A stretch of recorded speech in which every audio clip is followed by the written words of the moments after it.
Hi, this is my fourth video, and for this one I'm going to talk about painkillers and pain from my cancer. And it's not awfully exciting for most people maybe, but oh my God, it's like the most important thing you could imagine for me. Most important thing, because without the drugs you just can't sleep. And some people have problem with pain during the day, and I'm lucky that my pain during the day isn't too bad, and really it's only just bone pain from the night that's the problem for me. And painkillers, wow, I don't know, it's just been one of those things that over the last 2 years you go through different ones, and you can't really explain to other people what the painkillers mean to you. Do you know what I mean? Just in terms of the fact that they give you the ability to sleep, and how tired you can get at times, and what would I do without painkillers? I don't know. It's very strange. I also use the CPAP machine to sleep more recently at night, which it's got nothing to do with the cancer, but everything to do with the fact that I've got a little bit of sleep apnea, and I put weight on when I've been so inactive because I just can't do any exercise anymore, and so that doesn't help. Using the CPAP machine doesn't help. It kind of something else to keep you awake. So let's talk about painkillers. I mean, you start off with the usual kind of tramadol, morphine tablets, and they kind of work for a bit, and you move on quite quickly through different levels of tablets and everything. And finally, you get to oxycodone. And it's kind of a weird thing. But for me, it's, wow, just made my life livable again. And I almost feel like a druggie sometimes, do you know what I mean? Saying, oh, it's my drug of choice, oxycodone. And what can you say? And so I started with kind of low dosages, and over the last year and a half maybe, the dose goes up as you get more, not immune, but kind of resistant to the effects of it, and you need to take some more.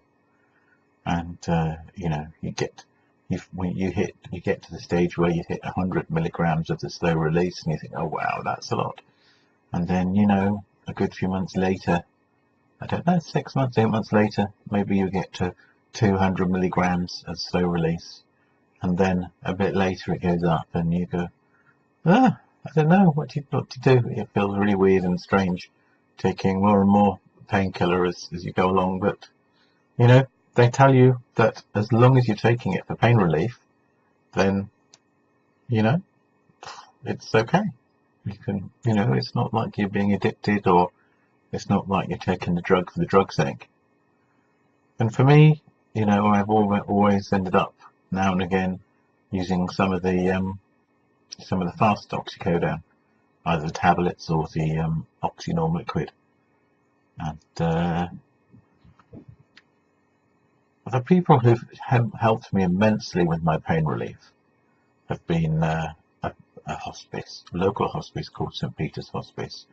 And I've had a nurse from there called Jane, and wow, they're palliative care specialists, and I've obviously been lucky enough to hook up with them and get advice on painkillers and everything, because you end up in a place where you need pain relief beyond what the hospital or what your local doctor, your GP, can help you with. And so on the whole, they've been just kind of just changed my life, just being able to have advice from them, and how to take the tablets and the liquid and when to use them, and it's just made everything just such a difference. The right bed to sleep in for me, It's hugely important because, you know, the pressure on my ribs and on my side, on my hips, on my upper legs from lying in the wrong position is really painful. And yeah, so the oxycodone, you know, getting the right position to lie in, using the Voltarol gel also is something that I found, you know, putting it on certain bits of me that I need to, you know, basically on my upper legs is the upper outside legs is the bit that I've needed it on the most. And yeah, painkillers. Wow, as I said, what can you do? It's what you need. So my advice is that if you're struggling with the metastatic cancer and you're not getting on top of the pain, you just need to find somebody who can help you. It's all about finding, you know, whoever it is who works with palliative care, either at a hospital or a hospice in my case, or whatever it is, that can help you not only get the right drugs, but also take them in the right proportions and know when to take them and give you the confidence that there's nothing wrong. You know, in the middle of the night with just you know, every time you wake up and it's another hour or two gone past, then you just have to take some more liquid, more oxycodone liquid for me. You know, you don't have to take a lot, but it just makes such a difference. It really does. And if you're not into if you're not in this situation, this has just been, how long? 6 3/4 minutes of complete boredom with me talking about painkillers for cancer. But otherwise, if you know, maybe if you're in the situation I am, and you don't have the right pain relief, then it'll help you, you know, go look for something. Or maybe if you understand and you've had someone help you, then you go, yeah, that was me, and I had somebody help me in just the same way, hopefully. It wasn't all good for me. There was a drug that was prescribed for me for nerve pain that I just had a dreadful time with. And it was, you know, you can't blame anybody because it was just, you know, seemingly the next step along the line. And I wouldn't want to put anyone else off because it might work for them.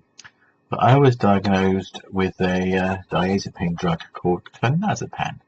Not diagnosed, sorry, but yeah, prescribed as part of the pain relief. Oh my God, it was just dreadful for me. Dreadful for me.